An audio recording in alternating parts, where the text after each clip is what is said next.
ہر قسم کی تعریف، کبریائی اور بڑائی اللہ رب العالمین کے لیے لائق و سزاوار ہے، جو ساری کائنات کا خالق و مالک، مربی و پالنہار ہے۔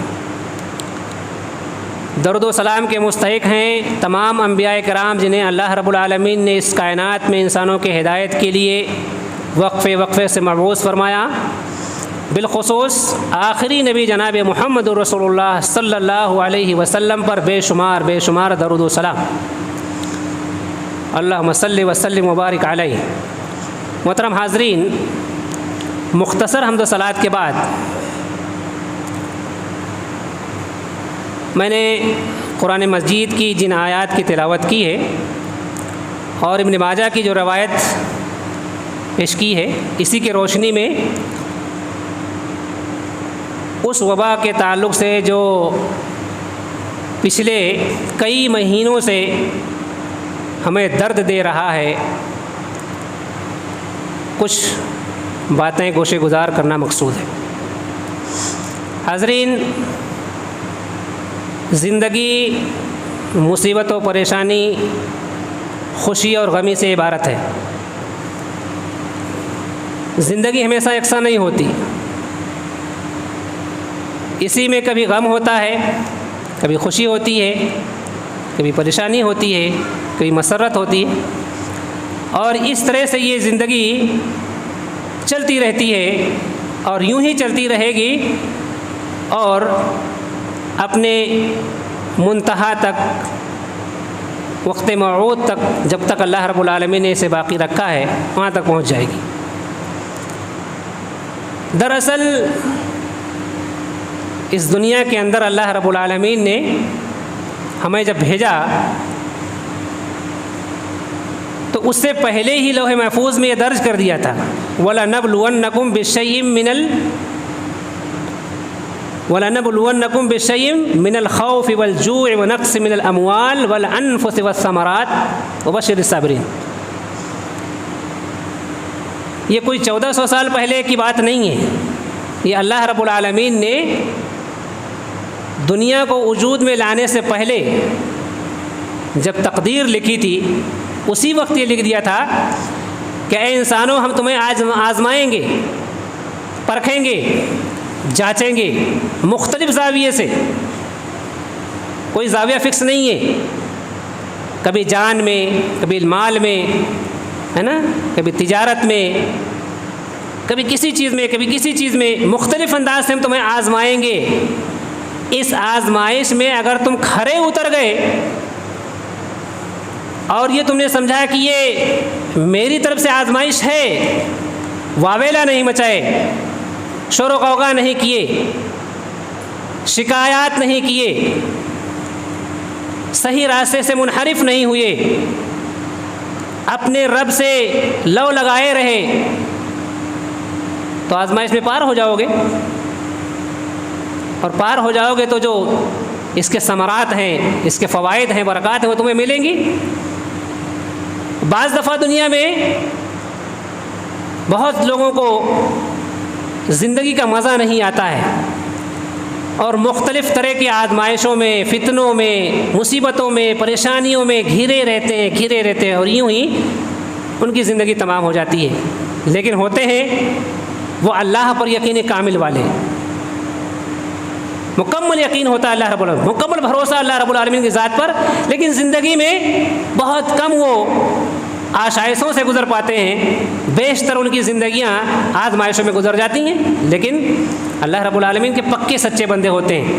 اور بہت سے لوگ ہوتے ہیں جنہیں زندگی میں آشائشیں فراہم ہوتی ہیں، پریشانیاں ان کے پاس سے بھی نہیں گزرتی ہیں، وہ بھی چلے جاتے ہیں اس دنیا سے، لیکن ان کا اعتماد یقین اللہ کی ذات پر نہیں ہوتا ہے۔ تو پھر اس دنیا کی زندگی میں مزے لے لیے، آخرت کے مزے سے ونچت کر دیے جائیں گے۔ مومنوں کا معاملہ اہم ہے، وہ دنیا میں بھی اللہ رب العالمین سے اس کے فوائد و برکات کی امید رکھتے ہیں اور دعائیں بھی کرتے ہیں، اور آخرت میں بھی اللہ رب العالمین کی زیارت کا یقین و اذعان رکھتے ہیں۔ محترم سامعین، بعض وبائیں، بعض پریشانیاں اور بعض مشکلات کبھی کبھی انسان کے لیے بہت زیادہ کوفت کا سبب ہو جاتی ہیں. مثلا سیلاب ہے، آتش زنی ہے، یا فتنہ و فساد ہے، یہ بہت جلدی آتی ہیں، بہت جلدی گزر جاتی ہیں، آدمی جلدی سے ابھر جاتا ہے. لیکن اگر کوئی مصیبت، کوئی پریشانی ایسی ہو جو مہینوں ان کا پیچھا کرے تو آدمی اکتا جاتا ہے، اور اس اکتاہٹ میں نہ جانے کیا کیا کرنے لگتا ہے وہ، جبکہ اکتانا نہیں چاہیے. صبر و ضبط کے ساتھ اللہ سے دعا اور مناجات میں مصروف رہنا چاہیے. اور اگر اپنی کہیں غلطی ہے اور یقیناً مصیبتیں آتی ہیں تو اللہ رب العالمین کے فرمان کے مطابق ہمارے اپنے ہاتھوں کی کمائی ہوتی ہیں. وما اصابکم من مصیبت فبما کسبت، جو بھی مصیبت آتی ہے کیوں آتی ہے؟ فبما کسبت ایدیکم، تمہارے اپنے ہاتھوں کا کیا ہوا کام ہوتا ہے جس کا نتیجہ تمہارے سامنے آتا ہے. وَيَعْفُو عَنْ كَثِيرٌ، حالانکہ حقیقت حال یہ ہے کہ اللہ رب العالمین ہمارے بہت سے گناہ، بہت سی غلطیاں معاف کر دیتا ہے، چشم پوشی کر لیتا ہے اس سے. لیکن بعض دفعہ کچھ گناہ ایسے ہوتے ہیں ہم سے جس سے اللہ رب العالمین چشم پوشی نہیں کر سکتا ہے، اور اس پر ہماری گرفت کر لیتا ہے، اور وہ گرفت کبھی کبھار بڑی لمبی ہو جاتی ہے. بہرحال تو میں نے جیسا عرض کیا کہ اس دنیا میں خوشی بھی ہے، غمی بھی ہے، اور دونوں ایک ساتھ پہلو بہ پہلو چل رہے ہیں. ہمارا اپنا کام یہ ہے کہ اللہ رب العالمین جیسا کہ فرمایا ہے کہ وَلَنَبْلُوَنَّكُمْ بِشَيْءٍ مِّنَ الْخَوْفِ، اے بندو ہم تمہیں ضرور آزمائیں گے خوف سے، والجوع بھوک سے، ونقص من الاموال والانفس والثمرات، مال میں، نفسوں میں اور پھلوں میں نقص کر کے، کمی کر کے آزمائیں گے. وبشر الصابرین، لیکن اے نبی آپ صبر کرنے والوں کو بشارت دے دیجئے. الذین اذا اصابتہم مصیبت، کہ جب انہیں کوئی مصیبت پہنچتی ہے تو وہ کہتے ہیں انا للہ، ہم اللہ ہی کے لیے ہیں، وانا الیہ راجعون، اور اسی کی طرف ہمیں جانا ہے. جب اس طرح سے وہ جواب دیتے ہیں اللہ رب العالمین کی اس مصیبت پر، تو اللہ رب العالمین یہ کہتا ہے کہ اولئک علیہم صلوات من ربہم ورحمہ، یہی وہ لوگ ہیں جن پر ان کے رب کی طرف سے رحمتیں اور برکتیں ہوں. گویا کہ اس آزمائش میں ہم اگر کھڑے اتر گئے تو اللہ کی رحمتیں اور برکتیں ہمیں ملنے والی ہیں. وَأُولَٰئِكَ ہُمُ الْمُهْتَدُونَ، اور اللہ کہتا ہے کہ یہی لوگ ہدایت یافتہ ہیں. تو گویا یہ مصیبت جس سے ہم پچھلے 1.25 یا 1.5 سال سے گزر رہے ہیں، 1.25 سال تو مان ہی لیجیے تقریباً ہو ہی جا رہا ہے، ہم جوجھ رہے ہیں، اور جس میں ہمارے جانوں کا بھی نقصان ہوا، مالوں کا بھی نقصان ہوا، خوف تو دن و رات لاحق ہے، ثمرات یعنی پھلوں میں بھی، یعنی کھیتیاں نہیں ہو رہی تو پھل کیسے آئیں گے. یعنی وہ اللہ رب العالمین نے جن چیزوں کا تذکرہ اس آیت کریمہ کے اندر کیا تھا، ان تمام چیزوں میں ہم آزمائے جا چکے ہیں، اور ابھی آزمائش چل ہی رہی ہے. لیکن اس میں جو صحیح راستہ ہے وہ اللہ رب العالمین نے کہا کہ جب ایسی مصیبتوں سے ایک مومن دوچار ہوتا ہے تو وہ اللہ رب العالمین کی طرف رجوع کرتا ہے، اور وہ یہ کہتا ہے اللہ ہم تیرے ہی لیے ہیں. یہ مصیبتیں کیا ہیں؟ کچھ نہیں ہے، ہم سراپا تیرے لیے ہیں. خوف، بھوک، مال میں کمی، تجارت میں کمی، اموال میں کمی، کیا ہے؟ جان بھی تیرے لیے حاضر، تیرا ہی دیا ہوا ہے، ہم تیرے ہی لیے ہیں، تیرا پورا تصرف ہمارے اوپر ہے. تو جو چاہے اپنی مرضی سے میری جان میں، مال میں، تجارت میں، سب میں تو پوری طرح تصرف کرنے کا حق رکھتا ہے. ہم تیرے ہی لیے ہیں اور آخر کار تیری ہی طرف لوٹ کر آنے والے ہیں. اگر اس طرح سے ہمارا ایمان و عقیدہ ہو تو ہمیں کوئی چیز گھبرا نہیں سکتی ہے، دہشت میں مبتلا نہیں کر سکتی ہے. پچھلے کئی مہینوں سے ہم نے دیکھا کہ میڈیا نے بہت بری طرح سے امت کو خوف و ہراس میں مبتلا کیا، بہت بری طرح سے، جبکہ ایسا نہیں ہونا چاہیے.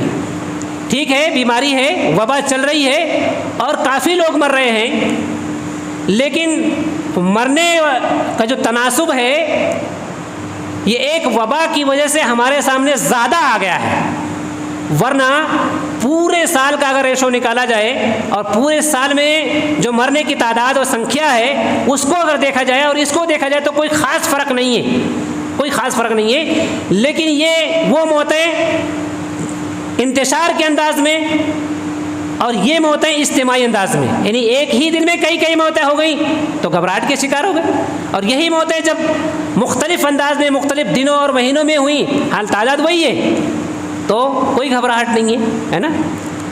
اگر ریٹ اگر نکالا جائے میونسپلٹی میں جا کر کے ہر سال کتنے لوگ مرے، پورے سال کا کیلکولیشن، تو میرے خیال سے کچھ خاص فرق نہیں پڑے گا جتنا اس وبا کی پیریڈ میں مرے ہیں. تو گھبرانا نہیں چاہیے، کچھ ایسا راستہ اپنانا چاہیے کہ جن کے لیے مرنا مقدر ہے وہ تو مریں گے ہی، جن کے لیے جینا مقدر ہے وہ جئیں گے ہی، اور جتنی روزی اللہ رب العالمین نے اس دنیا کے اندر ہماری اور آپ کے لکھ دی ہے اس کو لیے بغیر، اس کو حاصل کیے بغیر اس دنیا سے ہم جا نہیں سکتے ہیں. تو ہمیں موت سے گھبراہٹ کیوں ہونا چاہیے؟ موت سے گھبراہٹ نہیں ہونا چاہیے. دیکھیے ایک حدیث کا مفہوم بتاتا ہوں، بارہا آپ نے سنا ہے اس کو، کہ ایک وقت آئے گا اللہ کے رسول نے فرمایا کہ امتیں تم پر ٹوٹ پڑیں گے ایسے ہی جیسے بھوکے دسترخوان پر ٹوٹ پڑتے ہیں. بڑی مشہور روایت ہے. تو اللہ کے رسول نے فرمایا، اللہ کے رسول ماجرا ایسا کیوں ہوگا کہ ہماری تعداد کم ہو جائے گی، ہم قلت میں ہو جائیں گے، اقلیت میں آ جائیں گے؟ تو اللہ کے رسول نہیں، اقلیت میں نہیں رہیں گے آپ کی تعداد بہت ہوگی، بے شمار آپ کی تعداد ہوگی. تو پھر لیکن وجہ اس کی یہ ہوگی کہ تمہارے دل و دماغ میں وہن ڈال دیا جائے گا. صحابہ کرام نے پوچھا کہ اللہ کے رسول یہ وہن کیا ہوتا ہے؟ تو آپ نے فرمایا کہ حب الدنیا و کراہیت الموت، تمہارے دل و دماغ میں دنیا کی محبت اور موت سے نفرت ڈال دی جائے گی. موت کو ناپسند کرو گے، دنیا کو پسند کرو گے، دنیا میں لمبی زندگی کے آرزو مند ہوگے، موت سے تمہیں نفرت ہوگی، ہے کہ نہیں؟ آج دیکھیے صورتحال، موت سے گھبراہٹ کیوں ہمارے لیے ہے؟ کہیں نہ کہیں ہم زندگی زیادہ جینا چاہتے ہیں، ہے کہ نہیں؟ حالانکہ زندگی زیادہ نہیں جی سکتے، جتنا اللہ رب العالمین نے لکھ دیا ہے اتنا ہی جئیں گے، لیکن خواہ ہم اپنے آپ کو پریشان کر رہے ہیں اور لمبی زندگی جینے کی امید رکھتے ہیں، جبکہ ہمیں موت کا استقبال ہمیشہ کرنا چاہیے. موت سے ہمیں محبت ہونی چاہیے. موت سے محبت انہیں نہیں ہے جن کے کرتوت کالے ہیں. آپ دیکھیے کہ اہل کتاب کو اللہ رب العالمین نے یہ کہا ہے کہ اگر تم اللہ کے چہیتے اور محبوب اور پسندیدہ ہو تو موت کی تمنا کرو، پر انہوں نے موت کی تمنا کی؟ کبھی موت کی تمنا نہیں کی. اللہ تعالیٰ نے جواب دیا کہ لن یتمنوا ابدا، یہ کبھی بھی موت کی تمنا نہیں کریں گے، کیونکہ یہ ہزار سال جینا چاہتے ہیں، لمبی زندگی چاہتے ہیں، اور کرتوت ان کے اتنے کالے ہیں کہ ابھی مر گئے تو ابھی ان کی سزا شروع ہو جائے گی، اس لیے چاہتے ہیں کہ جب تک جئیں کچھ تو جی لیں، کچھ تو مزے کر لیں. تو یہ تو ان کا کام ہے. ایک مومن کا کام کیا ہے کہ موت کو ہمیشہ موت کے استقبال کے اس کو تیار رہنا چاہیے. موت تو آنی ہے، وقت سے پہلے نہیں آئے گی، ہے نا. وَلِكُلِّ أُمَّةٍ أَجَلٌ فَإِذَا جَاءَ أَجَلُهُمْ لَا يَسْتَأْخِرُونَ سَاعَةً وَلَا يَسْتَقْدِمُونَ. اللہ تعالیٰ نے پہلے فرما چکا ہے کہ ہر انسان کا، ہر ذی روح کا ایک وقت متعین ہے. جب وہ وقت آ جائے گا تو ایک سیکنڈ نہ آگے، ایک سیکنڈ نہ پیچھے، ایک دم رائٹ ٹائم پہ وہ موت آ کر کے ہمیں اپنا لقمہ بنا لے گی. تو گھبراہٹ کا کس لیے؟ ایک مومن کو تو خوش ہونا چاہیے کہ جب وہ اس دنیا سے جائے گا تو ہی اللہ سے ملاقات کرے گا، تو ہی اللہ کی نعمتیں اسے ملیں گی. اس دنیا میں جب تک رہے، 1000 سال رہے، عمر نوح مل جائے اسے، اور 1000 سال اگر رہے بھی تو اللہ سے ملاقات نہیں ہوگی. اللہ کی ان نعمتوں کو وہ نہیں پا سکتا ہے جو اس کے لیے اللہ رب العالمین جنت میں تیار کر رکھی ہے. اسے بہرحال موت کا مزہ چکھنا ہوگا، تبھی جا کر کے ان نعمتوں سے وہ ہمکنار ہوگا. تو مومن کو گھبراہٹ نہیں ہونا چاہیے. اب ہم یہ کہیں گے کہ اس وبا میں ایک مومنانہ شان سے ہمیں موت کا استقبال کرنا چاہیے، موت کا استقبال کرنا چاہیے، موت کے لیے ہمیشہ تیار رہنا چاہیے. لیکن اس کا مطلب یہ نہیں ہے کہ موت کے منہ میں خود کو ڈال دینا چاہیے. یہ بھی ایک حقیقت ہے نا. اللہ کے رسول صلی اللہ علیہ وسلم کا فرمان ہے کہ اگر تم کسی جگہ سنو کہ وہاں وبا پھوٹ پڑی ہے، کوئی بیماری وہاں شروع ہو گئی ہے، تمہارے علاقے میں نہیں ہے لیکن تمہارے گاؤں سے دور، بستی سے دور کہیں ہے اور وہاں تم ہو، تو تم وہاں سے نکلو مت، اور جسے یہ خبر لگ جائے کہ وہاں بیماری پھیلی ہے تو یہاں سے وہاں جائے مت۔ یہ تدبیر ہے، مرنا اسے بھی ہے جو دور ہے، مرنا اسے بھی ہے جو اس وبائی جگہ میں ہے۔ تدبیر کیا ہے کہ تم وہیں رہو ہم یہاں رہیں، ہے نا، تم وہیں رہو ہم یہاں رہیں۔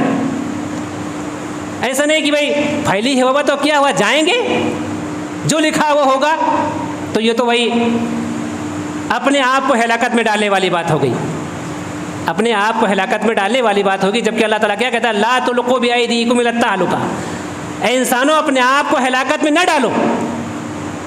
استدلال یہ ہے کہ یہ جو وبا پھیلی، اس وبا کے تدارک کے لیے حکومت نے کچھ گائیڈ لائن جاری کی ہے، اس میں سب سے اہم چیز لاک ڈاؤن تھا، ہے نا۔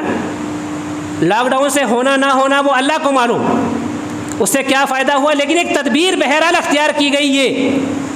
اس کا مطلب یہ تھا کہ یہ وبا باہر نکلنے سے تمہیں لگ سکتی ہے، کیسے لگے گی؟ کوئی وہ شخص جو اس مصیبت میں گرفتار ہے، جو اس پریشانی میں گرفتار ہے، جو اس وبا کا شکار ہو چکا ہے، اس کے قریب جاؤ گے، اس کے سانس سے تمہاری سانس ملے گی، ہے نا، تو ہو سکتا ہے تمہیں بھی ہو جائے۔ تو اس لیے کم سے کم نکلو، ضرورت ہو تو نکلو، ورنہ اپنے گھر میں رہو۔ بیماری بھی رکی رہے گی، جہاں رہے گی وہیں رہے گی، جس کو رہے گی اس کو رہے گی، دوسرے کو نہیں جائے گی۔ اور وہ شک و شبہ کہ اس کے پاس گیا تو ہم کوئی بیماری لگ گئی، اس سے ملاقات کیا، مسافہ کیا تو ہو گئی، گلے ملا تو ہو گئی، اسے چھینکا تو ہو گئی، تو یہ جو بدعقیدگی ہے یہ بھی نہیں آئے گی، ہے کہ نہیں؟ جو مصیبت آنی ہے وہ ہر کسی کو، جس کے تقدیر میں لکھا اس کو آنی ہے، بہر کیف آنی ہے، لیکن ایک شوشہ ہے نا، ایک وسوسہ جو شیطان کی طرف سے آ سکتا ہے کہ آپ فلاں آدمی جو اس مصیبت میں مبتلا تھا، اس سے آپ نے مصافحہ کیا، آپ نے اس کے ساتھ کھانا کھایا، آپ نے اس کے ساتھ اختلاط کیا تو ہو گیا آپ کو، ہم اپنے ذہن میں بھی آئے گا، تو اس سے بہتر دور رہنا، ہے نا۔ یہی لاک ڈاؤن کا مطلب تھا، لیکن لوگوں نے بہت کم اس کو فالو کیا، بہت کم فالو کیا، فالو کرنا چاہیے اس کو۔ دیکھیے میں ایک واقعہ بتاتا ہوں، بہت مشہور واقعہ ہے لیکن اب یاد دلا دیتا ہوں آپ کو۔ جب سن 18 ہجری میں طاعون امواس پھیلا، حضرت عمر رضی اللہ تعالیٰ عنہ کے دور خلافت کی بات ہے، حضرت ابو عبیدہ بن جراح رضی اللہ تعالیٰ عنہ اس وقت شام میں رومیوں کے مقابلے میں تھے، اور روم میں ہی یہ شام میں یہ وبا پھیل گئی، اور اس میں بہت سارے صحابہ اللہ کو پیارے ہو گئے۔ طاعون امواس بہت خطرناک بیماری آئی تھی، اور بہت سارے صحابہ اللہ کو پیارے ہو گئے۔ اس میں حضرت ابو عبیدہ بن جراح رضی اللہ تعالیٰ عنہ بھی شہید ہو گئے، لیکن ان کا حضرت عمر رضی اللہ تعالیٰ عنہ اس کو خط لے کر کے مطالبہ تھا کہ آپ آئیے اور یہاں کی حالت کا جائزہ لیجئے۔ اب ہوا یہ کہ جب حضرت ابو عبیدہ رضی اللہ تعالیٰ جو کمانڈر تھے انتقال ہو گیا، تو عمرو بن عاص رضی اللہ تعالیٰ عنہ نے اپنے ہاتھ میں کمانڈنگ لی اور فوج کو وادیوں میں منتشر کر دیا، اجتماعیت کے بجائے انتشار، کہ اکٹھا مت رہو، دور دور رہو، وادیوں میں پھیل جاؤ۔ اور اس پر انہوں نے یہ کہا کہ اس طرح سے جب یہ دور دور رہیں گے تو یہ طاعون سے بچے رہیں گے۔ ایک تدبیر اختیار کی انہوں نے ایک تدبیر اختیار کی۔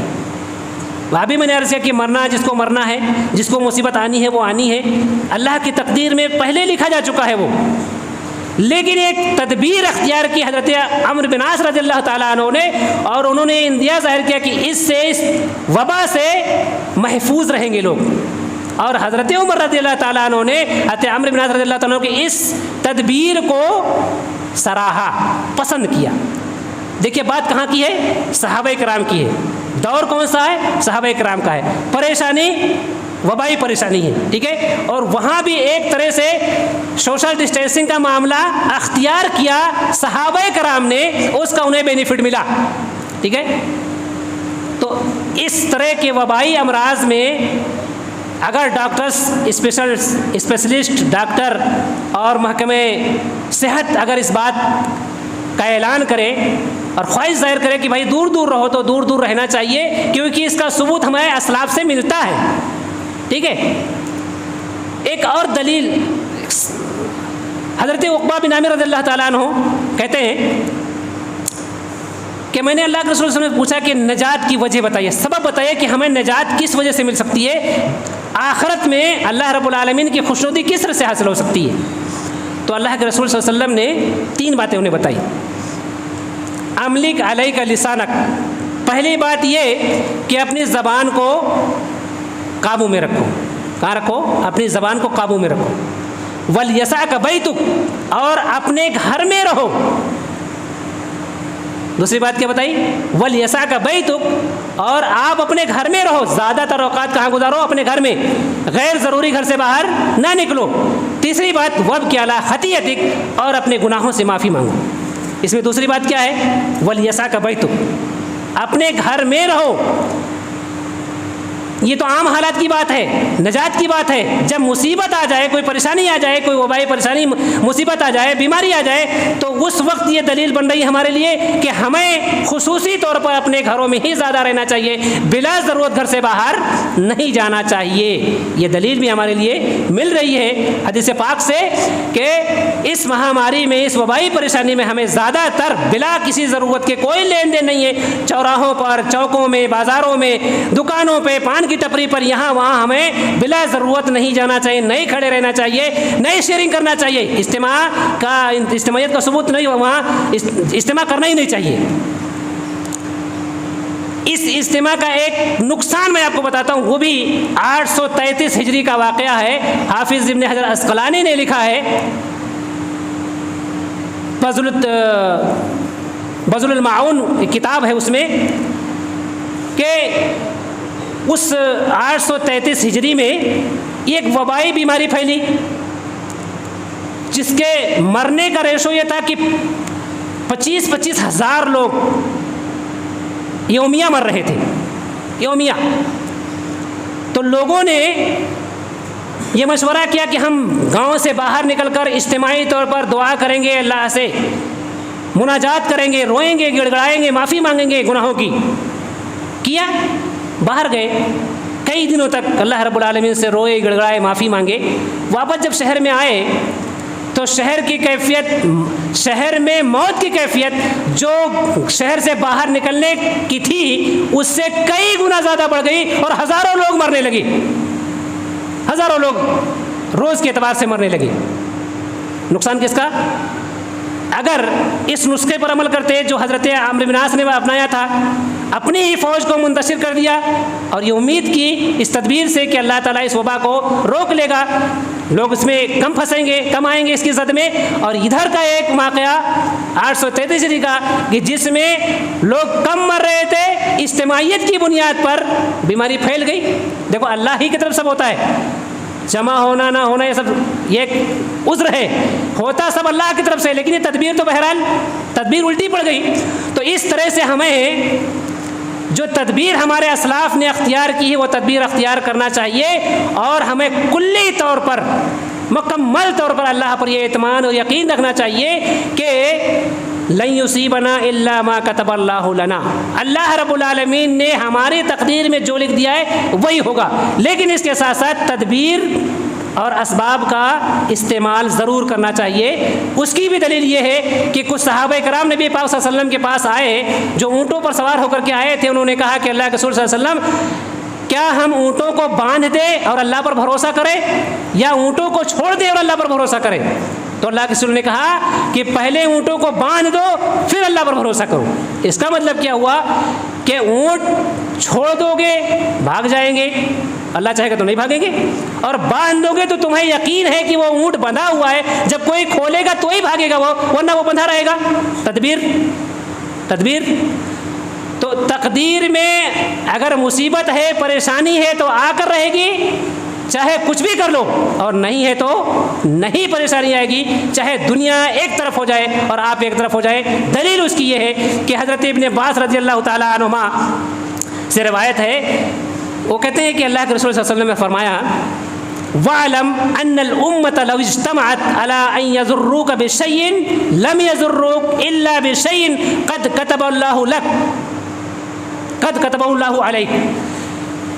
اے لوگو، اے میرے ساتھیو، یہ جان لو کہ اگر اللہ رب العالمین نے پوری دنیا مل کر اگر تمہیں کوئی نقصان پہنچانا چاہے پر اللہ رب العالمین نے وہ نقصان تمہاری تقدیر میں نہیں لکھی ہے، لم یضروک بشیء، تو آپ کو وہ کوئی نقصان نہیں پہنچا سکتے ہیں، الا قد کتبہ اللہ علیک، مگر اتنا ہی جتنا اللہ رب العالمین نے آپ کی تقدیر میں لکھ دیا ہے۔ اس کے خلاف اگر پوری امت مل کر کے آپ کو کوئی فائدہ پہنچانا چاہے اور اللہ رب العالمین نے وہ فائدہ آپ کی قسمت میں نہیں لکھا ہے، تو آپ کو پوری امت مل کر کے بھی وہ فائدہ نہیں دے سکتی ہیں مگر اتنا ہی جتنا اللہ نے لکھ دیا ہے۔ تو یہ دو چیزیں ایک دم ہمارے ایمان کا، عقیدے کا بہت پختہ جز ہونا چاہیے کہ دنیا کے اندر ہمیں مالداری، امیری، غریبی، پریشانی، مصیبت، خوشحالی، بدحالی، یہ ساری چیزیں، آل اولاد، تجارت، نفع نقصان ہیں، یہ ساری چیزیں اللہ رب العالمین نے ہر شخص کے لیے پہلے سے لکھ دی ہیں، بس اس شخص نے کوشش، محنت اور تدبیر اختیار کرنا ہے۔ بس وہ تدبیر جب مل جائے گی، سبب مسبب کے مطابق ہو جائے تو وہ چیز ہو جائے گی، اور سبب مسبب سے جب تک نہیں ملے گا تب تک اللہ کا حکم نہیں آئے گا، کچھ نہیں ہوگا، ہے نا۔